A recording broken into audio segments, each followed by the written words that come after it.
Everyone, अगर आप कोई भी लॉ एग्जाम दे रहे हो तो ये आपके लिए बहुत इंपॉर्टेंट है कि आप अपडेटेड रहें लीगल डेवलपमेंट से जो भी सोसाइटी में हो रहे हैं. So that's why I thought that I should make a video on this. So in this video we will discuss judgments given by various high courts and supreme courts for the month of July.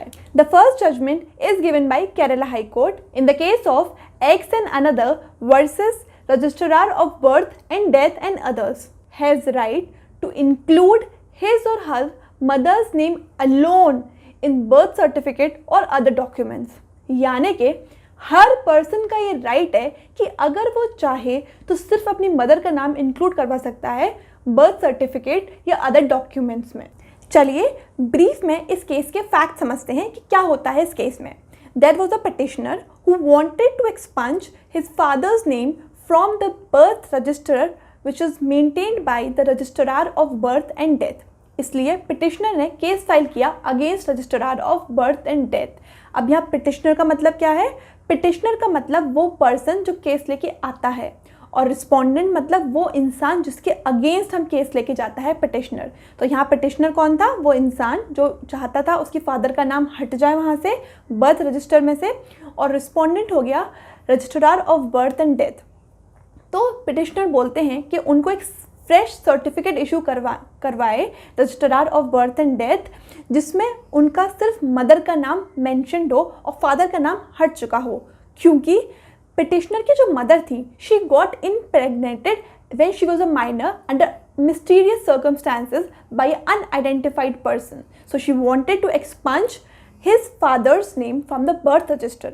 Next is a case in which Karnataka High Court has held that Sri Ram Janmabhoomi Tirth Kshetra is not a state under Article 12 of Indian Constitution. Case का नाम क्या था? Case का नाम था doctor SP Raghunath versus union of India and another. तो क्या होता है इस केस में? There was 71 years old retired engineer who worked with the central government. ये चाहते थे कि इनको ट्रस्ट का चीफ इंजीनियर बना दिया जाए. कौन सी ट्रस्ट का? श्री राम जन्मभूमि जो बनने के लिए ट्रस्ट बनाई गई थी उसका इनको चीफ इंजीनियर बना दिया जाए. इन्होंने रिट ऑफ मैंडेमस फाइल करी कोर्ट में. कोर्ट ने बोला रिट ऑफ मैंडेमस तभी हम इशू कर सकते हैं, वो रिट कोर्ट तभी इशू कर सकता है जब किसी भी पब्लिक बॉडी का लीगल ड्यूटी हो उस काम को करने की. कोर्ट ने बोला कि श्री राम जन्मभूमि की लीगल ड्यूटी नहीं थी क्योंकि it is not state under article 12, इसलिए इसके against writ of mandamus issue नहीं कर सकते. इस जजमेंट में कुछ लीगल वर्ड्स थे, जैसे कि पहला हो गया रिट पिटिशन. रिट पिटिशन मतलब क्या होता है? हम कोर्ट में एक पिटिशन फाइल करते हैं कि कोर्ट रिट इशू करे. रिट मतलब क्या होता है? कोर्ट कमांड दे. तो उसके लिए हम पिटिशन मतलब केस फाइल करते हैं कोर्ट में जाकर. सेकेंड वर्ड था writ of mandamus. Writ of mandamus क्या होता है? रिट ऑफ मैंडेमस का लिटरल मतलब होता है we command.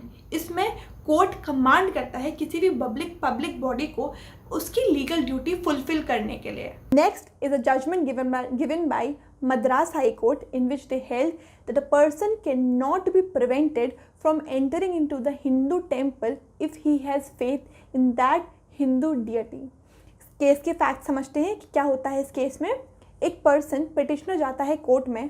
Petitioner as I have told you वो इंसान जो कोर्ट में केस लेके जा रहा है, वो कोर्ट में जाता है और ये प्लीड करता है कि नॉन हिंदूज़ को अलाउड नहीं होना चाहिए कि वहाँ की कुछ लोकल फेस्टिवल में पार्टिसिपेट करने के लिए.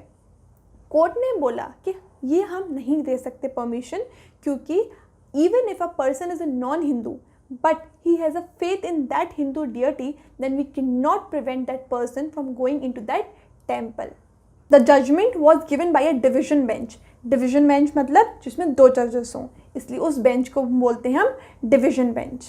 So let's now move forward towards the last judgment which was given by Supreme Court, in which they have held that parties involved in a sexual offense has right to remove his or her name from public domain. Court has reiterated the principle that the right to be forgotten is within the ambit of right to privacy. So I hope with this I have come towards the end of this video. Let's quickly revise all the legal words which you have studied in the video. The first was petitioner. Petitioner मतलब वो इंसान जो case लेके आता है court में. Second, respondent. Petitioner जिसके against case लेकर आता है उसको बोलते हैं रिस्पोंडेंट। Third, writ petition.